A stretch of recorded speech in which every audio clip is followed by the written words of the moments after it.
If you are someone who finds yourself to be more spiritually inclined and is really interested in the power of manifestation and affirmations and how it can change your life, then the teachings of Neville Goddard are what you need to hear.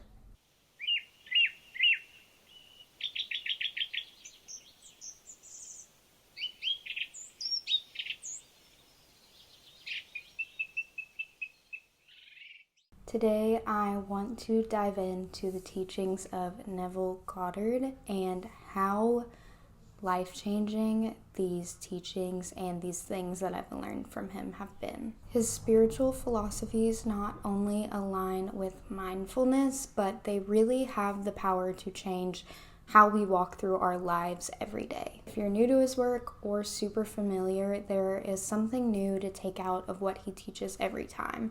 It will implement in us ideals of grounding and belief in ourselves and the idea of a spiritual connection to oneself. We'll talk about some of his core philosophies, such as the law of assumption, which I'm sure you have heard of, and also the law of living in the end or at the end, which I did not know about until fairly recently, and I thought it was extremely interesting, and it really influenced the way that I think about and visualize my own manifestations. We'll talk about how they work psychologically and spiritually, and how we can work to integrate his teachings into our everyday lives, because it's pretty moving material. I also want to touch on a few other things about Goddard's work, such as the subconscious mind, emotional healing, and self-concept work. Goddard was a 20th century mystic, and he brought many ideas together into one. Biblical symbolism, metaphysics, and manifestation were all central themes of his work.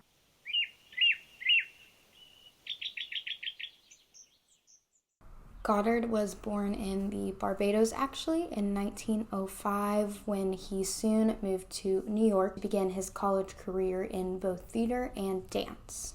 However, during his time in school, he met an extremely influential teacher that led him to stray into a different path, which leads us into some of the best known teachings from him today. His core message was deceptively simple: imagination creates reality. And he didn't really mean this in a metaphorical sense or a motivational sense. To him, the thoughts and visualizations and emotions that you experience every day are what is shaping every moment of your life, whether it's past, present, or future. That is what he believed. Rather than viewing God as this external figure who was up in the sky or somebody that we weren't able to see, God to him was our own imagination, and the human imagination at that.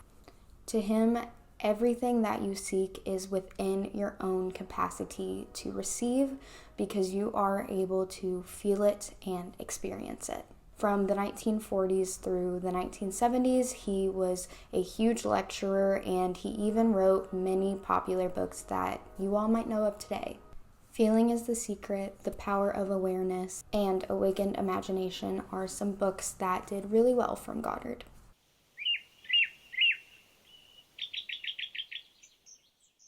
Let's dig further into some of his main teachings and his main ideals. First, I want to start with one that most people probably do know or have at least heard of, and that is Goddard's law of assumption.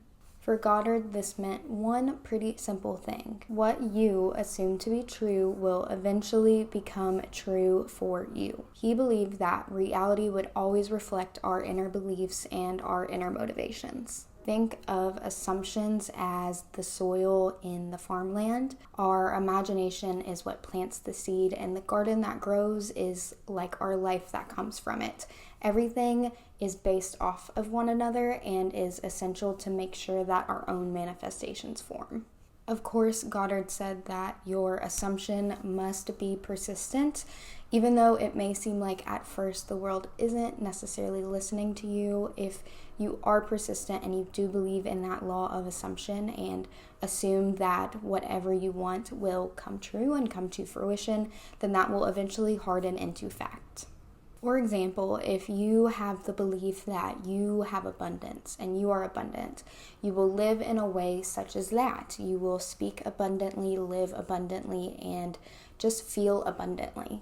And with that being said, that's going to attract more experiences in your life that lead to that mindset of abundance and really confirm that affirmation for you. The law of assumption is extremely powerful in putting ourselves in the right mindset to understand that anything and everything we want is there.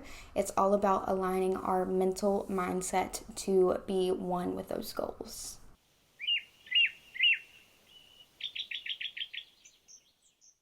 Next, I want to talk about one of his most interesting and honestly thoughtful, for me at least, mindsets and rules to live by, and that is living at the end. To Goddard, what this meant was living so as if your manifestation, your goal, your affirmation has already happened, it's already come to fruition, and now you are living in the abundance of it. This allows us to put the energy of gratitude and positiveness into the world rather than doubt or no hope or being sad and stressed about reaching that goal. And it's not about forcing necessarily that belief, it's just about believing that this will happen and it can happen to you, because a lot of times that is what stops most people from manifesting in the first place, because they are stuck in this mindset that they will never be able to attain those goals and that would never happen to them. So that is kind of what's pushing them out of the way of that manifestation even having a chance. This teaching is so transformative on the subconscious mind. Our subconscious will eventually accept that you are truly living in that moment of your manifestation. And again, kind of similar to the law of assumption, it's going to align you to make choices that move you forward to that manifestation. So naturally, you're going to see yourself moving into this world where it is true and it did happen. This is really important for the concept of visualization. So if you are thinking, oh, I want a new job, well, don't say you want a new job. Say that I already have this job that I love, that I feel grateful for, that checks off all the boxes. Put yourself in that mindset. Visualize what it looks like, what you're wearing, what it sounds like, who your coworkers are. Every specific idea that you can think of is important in this situation, and it helps you to feel like you're already there so that you can make choices that are aligned with what you want.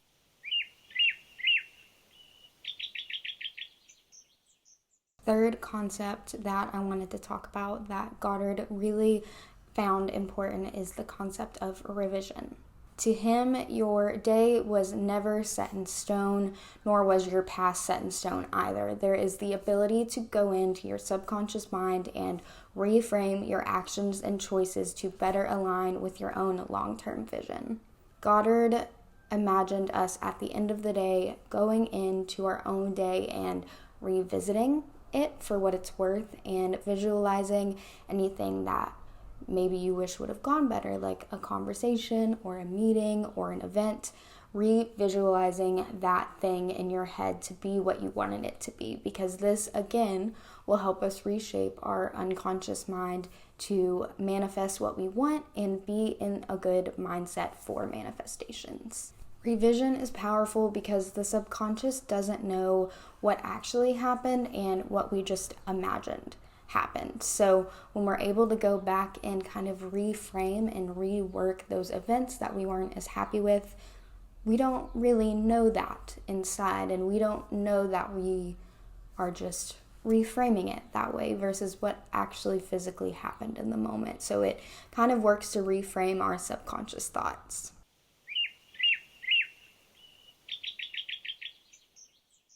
The next teaching that I wanted to talk about is feeling is the secret. I think that this is one of the most important things that you can understand as a manifester and somebody who is looking to manifest your own dream life. Manifesting is not just visualizing and writing things down. It's just as equally feeling the emotions of your manifestations and what it feels like when you're in abundance with them. It's all about setting the right emotional tone, which is why doing things like listening to frequencies and affirmations and subliminals are really important, because it puts us emotionally in that headspace, and that is exactly where we want to be.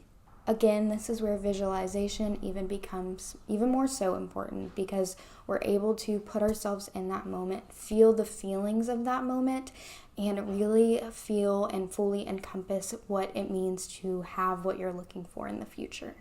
It's important to ask yourself, how would I feel in this moment if I already had what I desired now?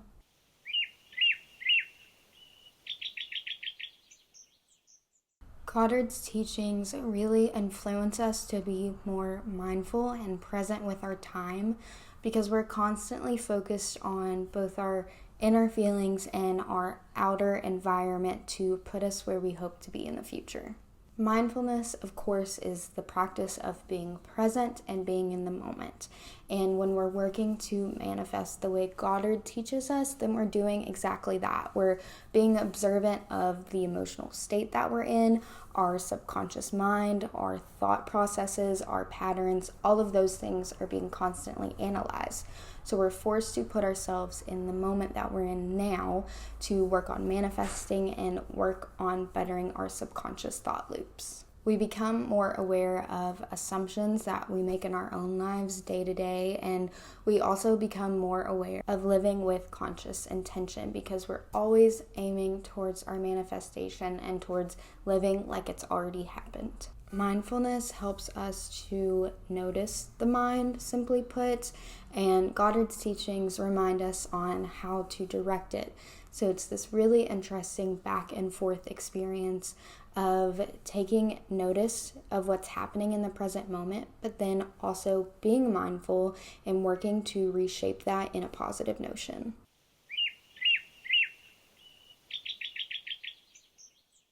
So, how can we integrate Goddard's teachings into our daily lives? What can we take from what we've learned?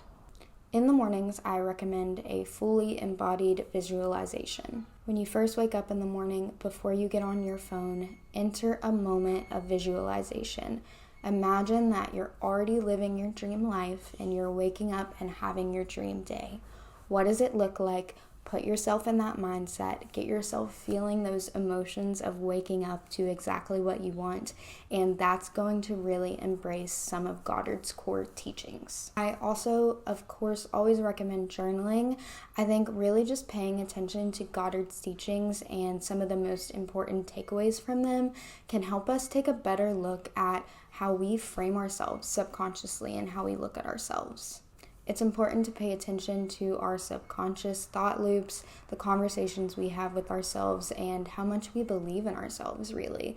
Because if we're going into manifestation with the belief that we may not ever get to where we want to be, then according to Goddard, it's not going to happen. Going back into the idea of emotional attunement, because I truly think this is so important to be aware of and a great way to be mindful, is to really focus on how you're feeling in certain moments. So check in with yourself throughout the day, when you're at work, first thing in the morning, when you get home, and see how you're feeling subconsciously. See if you're having the right positive mindset that Goddard really wanted us to have. Goddard's work is like an invitation for us to really zoom in and pay attention to our lives and the way that we shape our thoughts and our subconscious beliefs, because it's going to eventually frame our future and what we are led to.